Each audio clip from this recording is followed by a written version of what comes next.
অনেকে বলে দাঁড়িয়ে পানি খেলে নাকি শয়তানের প্রসাব খাওয়া হয়, এটা কি হাদিস সম্মত? অনেক সময় রাতে পিরিয়ড বন্ধ হয় কিন্তু সে সময় গোসল করা সম্ভব হয় না, এক্ষেত্রে করণীয় কি? বাবা ও ভাইয়ের সামনে চুল খোলা রাখলে কি গুনাহ হবে? নামাজের নিয়ত কি বাংলায় করা যাবে? আমি এশার নামাজ রাত 11টা বাজে পড়ি, আমার নামাজ কবুল হবে কিনা? আমি শুনেছি গোসল করার পর কলা ফল খাওয়া নিষেধ বলে হাদিসে উল্লেখ আছে, এটা কি সত্য? নামাজে কেরাত পড়ার সময় যদি কোনো জায়গায় টান বা গুন্না দিতে ভুল হয়ে যায় তাহলে কি নামাজ ভঙ্গ হবে? আজান অবস্থায় নামাজ পড়া যাবে কিনা? মেয়েদের জন্য বাবার বাড়িতে যাওয়ার পর কি কসর করতে হবে নাকি পুরো সালাত আদায় করতে হবে? নবজাতকের জন্মের পরে আজান কি ছেলেদের কানেই দেওয়া উচিত নাকি মেয়েদের কানেও দেওয়া উচিত? তাহলে আর বিলম্ব না করে চলুন আপনাদের করা ইতিমধ্যে যে প্রশ্নগুলো আমরা দেখতে পাচ্ছি আমাদের সামনে চলে এসছে সেগুলোর জবাব দিতে শুরু করি। জান্নাত তালুকদার এটি থেকে আপনি লিখেছেন, অনেক সময় রাতে পিরিয়ড বন্ধ হয় কিন্তু সে সময় গোসল করা সম্ভব হয় না, এক্ষেত্রে করণীয় কি?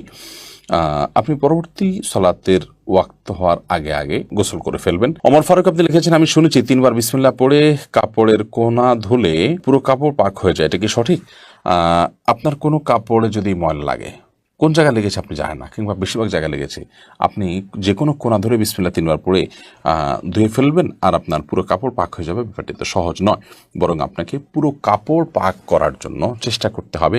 যদি সেটা অস্পষ্ট হয়, কোথায় হারিয়ে গেছে আপনি না জানেন, আর যদি জানেন তাহলে যেই জায়গা না পাক লেগেছে শুধুমাত্র ওই জায়গাটাকে ধুয়ে আপনি পাক করে ফেলবেন, তাতে ইনশাআল্লাহ আপনার কাপড় পবিত্র হয়ে যাবে। সুমনা এটা থেকে আপনি লিখেছেন, নামাজের নিয়ত কি বাংলায় করা যাবে? নিয়ত মানে তো মনের ইচ্ছা, মনের যে ইচ্ছা, মনের যে টার্গেট, মনের যে লক্ষ্য, আপনি কি নামাজ পড়ছেন, কোন সময় পড়ছেন, এটাকে উপস্থিত করতে পারা, এটাকে জাস্ট আপনার মাইন্ডে আপনি হাজির করলেন, মুস্তাহাজার যেটাকে বলা হয়, সেটাই যথেষ্ট। বাংলা আলাদা করে বা আরবিতে কোনো ভাষাতেই নিয়ত মুখে উচ্চারণ করার দরকার নেই। নাজিম আহমেদ শুভ্র এআইডি থেকে আপনি লিখেছেন, আমার বাবা আমার মায়ের মোহর পরিশোধ না করে মারা গেছেন, এখন কি আমি আমার বাবার পক্ষ হয়ে মোহরের অর্থ আম্মাকে দিতে পারবো? হ্যাঁ ভাই শুভ্র, অবশ্যই আপনি আপনার বাবার হয়ে আপনার মাকে মোহরের অর্থ দিতে পারবেন। এবং এই মাসআলাটি আমরা অনেকে জানি না যে যদি কোনো মানুষ জীবদ্দশায় তার স্ত্রীকে মোহর না দিয়ে মারা যান, তাহলে তার মৃত্যুর পর তার যে পরিত্যক্ত সম্পদ আছে সেখান থেকে তার যে ঋণগুলো পরিশোধ করা হবে, তার মধ্যে থেকে তার মায়ের যে মোহর বাবদ প্রাপ্য টাকা সেটাও কিন্তু পরিশোধ করতে হবে, অর্থাৎ সেটাও ঋণের মধ্যে থাকবে। এমডি আব্দুল্লাহ আপনি লিখেছেন, আমি এশার নামাজ রাত 11টা বাজে পড়ি, আমার নামাজ কবুল হবে কিনা? এশার নামাজ রাত 11টা পড়লে সেটা হয়ে যাবে। বিশেষ করে রাতের 1/3 পর এশার সালাত আদায় করা উত্তম। মধ্যরাতের আগ পর্যন্ত এশার নামাজ পড়া জায়েজ। মধ্যরাতের পরে যদি কেউ ভোরাতেও পড়ে তাহলে সেক্ষেত্রে সেটাও জায়েজ হতে পারে নিরুপায় ব্যক্তির জন্য। সচরাচর কোনো ওজোর ছাড়া মধ্যরাতের পর পর্যন্ত এশাকে নিয়ে যাওয়া উচিত নয়।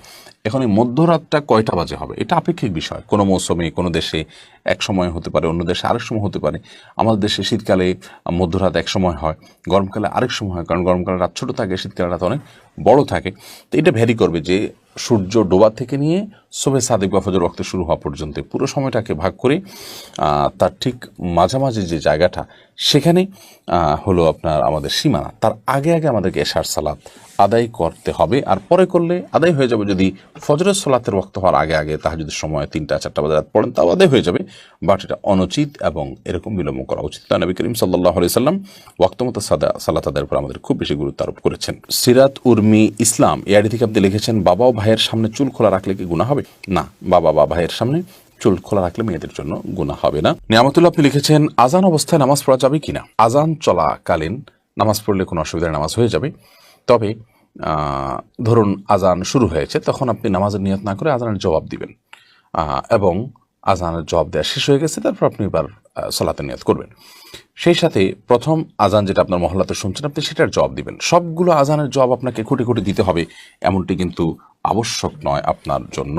মেহেরুন আড়ি থেকে আপনি লিখেছেন, এশার নামাজ কাজা হলে ভিতরের নামাজও কি কাজা আদায় করতে হবে? জি, এশার নামাজ যদি কাজা হয় তাহলে সেক্ষেত্রে ভিতরের সালাতও তার সাথে আদায় করবেন। মেয়েদের জন্য বাবার বাড়িতে যাওয়ার পর কি কসর করতে হবে নাকি পুরো সালাত আদায় করতে হবে?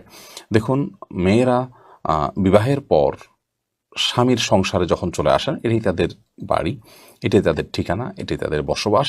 সেক্ষেত্রে তারা স্বামীর সাথে স্বামীর বাসায় থাকবেন, তখন পুরো সালাত আদায় করবেন। আর বাবার বাড়িতে যখন যাবেন তখন সেটা তাদের আপনার বেড়ানোর জায়গা, এবং সেখানে তারা নিছকই গেস্ট, যার কারণে সেখানে কিন্তু তিনি আপনার পুরো সালাত আদায় করবেন না, বরং কসর সালাত আদায় করবেন যদি সফরের দূরত্ব হয়, সেটি অনেক দূরের হয়, এবং সেখানে তিনি মাত্র 2-4 দিন 5 দিন বেড়ানো নিয়তে যান।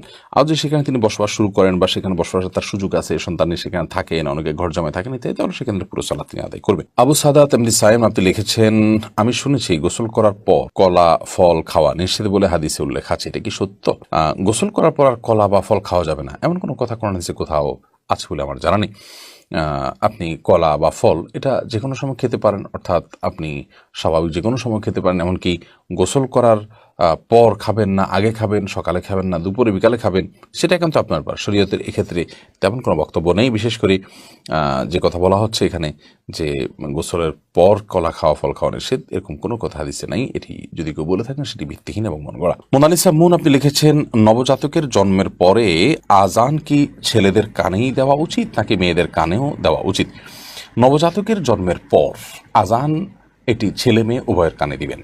আমরা অনেকে এক্ষেত্রে মনে করি শুধু ছেলেদের কানে দিতে হবে, না, উত্তর হলো ছেলে মেয়ে উভয়টির কানে দিতে হবে, এটি সঠিক। এবং আজান সম্পর্কে নবজাতকের কানে সপ্তম দিনে আজান, জন্মের পরে তাকে আজান দেওয়া, এই বিষয়টি বিভিন্ন হাদিস দ্বারা প্রমাণিত, যদি হাদিসের সনদগুলোকে মুহাদ্দিসরা অনেকে দুর্বল বলেছেন, কিন্তু সেটা আমলযোগ্য। এবং যার কারণে নবজাতকের শিশু তার কানে আজান দিতে হবে জন্মের পর, সেটি ছেলে হোক কিংবা মেয়ে হোক। যদি এটা ওয়াজিব নয়, কিন্তু দিলে সেটা ভালো মুস্তাহাব। এমনি সালমান আপনি লিখেছেন, নামাজে কেরাত পড়ার সময় যদি কোনো জায়গায় টান বা গুন্না দিতে ভুল হয়ে যায় তাহলে কি নামাজ ভঙ্গ হবে? সাধারণত মদগা গুন্নাতে ভুল হলেই নামাজ ভঙ্গ হয়ে যাবে, ব্যাপারটা এত সহজ নয়।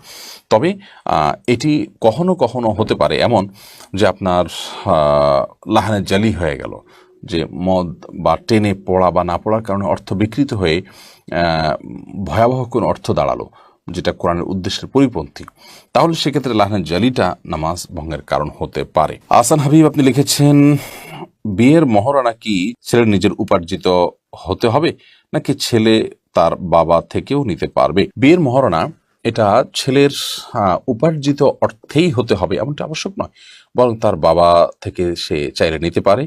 এবং আপনার বাবা যদি তার ছেলেকে মহারণার টাকা দেন, মা যদি দেন, কোনো বন্ধু বান্ধব যদি দেন, বা অন্য কেউ যদি তাকে হেল্প করেন, তাহলে সেটা তার জন্য নাজায়েজ বা গুনাহের কিছু হবে না, কারণ একজন আরেকজনকে গিফট উপঢৌকন দিতেই পারেন। বাকি এটি মূল আপনার কর্তব্য হলো, এটি আদায় করার কর্তব্য হলো ছেলের উপর। তাকে কেউ দিয়ে দিলেও যে ঠিক আছে তোমারটা আমি আদায় করে দিলাম, বা তোমাকে আমি টাকা দিলাম তুমি এটা দিয়ে আদায় করিও, সেটা জায়েজ হতে পারে। ইয়াসমিন খাতুন আপনি লিখেছেন, অনেকে বলে দাঁড়িয়ে পানি খেলে নাকি শয়তানের প্রস্রাব খাওয়া হয়, এটা কি হাদিস সম্মত? না ভাই, এটা হাদিস সম্মত কোনো কথা নয়। আমরা অনেক মন গড়া কথাবার্তা বানিয়ে নিয়েছি, যেগুলো হয়তো মানুষকে সংশোধন করার উদ্দেশ্যে কেউ বানিয়েছেন। যেমন দাঁড়িয়ে পানি করলে সেটা শয়তানের পেশাব খাওয়া হয়, নাউজুবিল্লাহ। তারপরে কেউ যদি শুয়ে শুয়ে বই পড়ে তাহলে সেক্ষেত্রে ক্ষতি হয় মুখটা। তারপরে বই পড়ে যদি কেউ পৃষ্ঠা খুলে রেখে যায় তাহলে শয়তান পড়ে ফেলে। এগুলো সব লোকমুখে প্রচলিত এবং বানোয়াট কথা, যেগুলোর কোনো ভিত্তি কোরআন হাদিসে কোথাও নেই। এগুলো যারা বানিয়েছেন হয়তো বা তারা এই জন্য বানিয়েছেন যে ধরুন দাঁড়িয়ে পেশাব পানি খাওয়াটা আসলে স্বাস্থ্যের জন্য ভালো না, গলা আটকে যেতে পারে, আর শরীরের দৃষ্টিকোণ থেকে এটা ভালো জিনিস না। তো এই খারাপ কাজটা যাতে কেউ না করে সেজন্য একটু শক্ত করে একটা বানোয়াট কথা দিয়ে তাকে ভয় দেখায় দিলেন। তো এই ধরনের বিষয়গুলো সৎ উদ্দেশ্য করা হলেও অনুচিত এবং নাজায়েজ। কারণ মান কাযিবা আলাইয়া মুতাআম্মিদান ফালিয়াতাবাওয়া মাকআদাহু মিনান নার। নবী সাল্লাল্লাহু আলাইহি ওয়াসাল্লাম বলেছেন, আমার নামে যে মিথ্যা কথা বলবে, মিথ্যা কথা রটাবে, সেজন্য তার ঠিকানাকে জাহান্নামে জেনে রাখে। বিধায় এই ধরনের আপনার এই ধরনের কথা বলা এটা জায়েজ এবং গুনাহের কথা।